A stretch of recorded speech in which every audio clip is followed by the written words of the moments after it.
What's up? This is Will.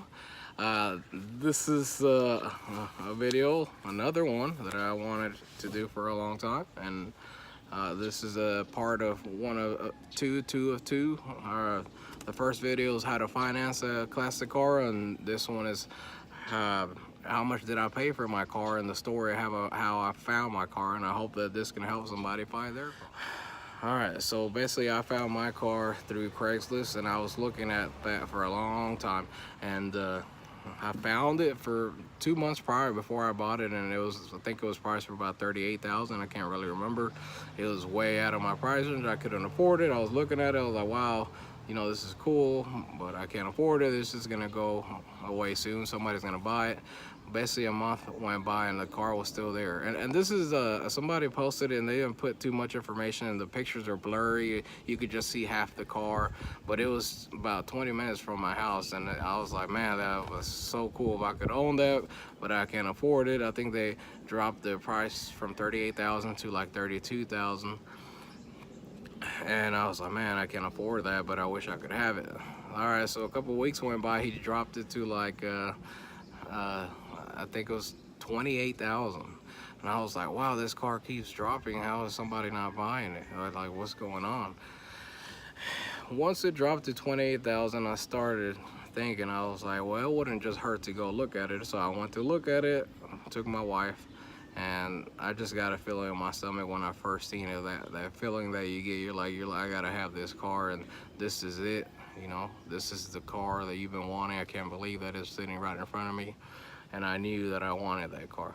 So I started, you know, making arrangements on how to purchase this car, and I have another video on that, how to finance a classic car. But basically, they had it for $28,000. I ended up financing it and buying it gave this customer cash money. You'll see on another video how. Not customer, but previous owner, I'm sorry. The previous owner, I gave him $24,500, I believe, was the final price. You know, he wanted $28,000 firm. I told him all I have is $24,500, and that was no lie. That's all I had. I didn't want to lowball this guy and completely lose out the chance on getting the car that I wanted. Some people said I overpaid a little. Some people love it. I really, honestly, do not care, because to me, it's worth it. And honestly, now it's worth about 35 grand. So it's worth way more than what I paid for. So, you know, in my book, that was a good deal. And if it's the car, you know, don't pay attention to what people are saying. If you're comfortable with it, that's all that matters. So I paid $24,500. Picked up the car. It was like a Wednesday when I made the deal over the phone with the owner. Dropped off the money Friday.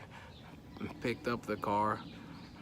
I remember the first thing I did was drive it to the gas station, then just drove it home. But basically, yeah, $24,500 is the final price that I paid. I paid $457 a month. It's a 5-year loan, 5% interest.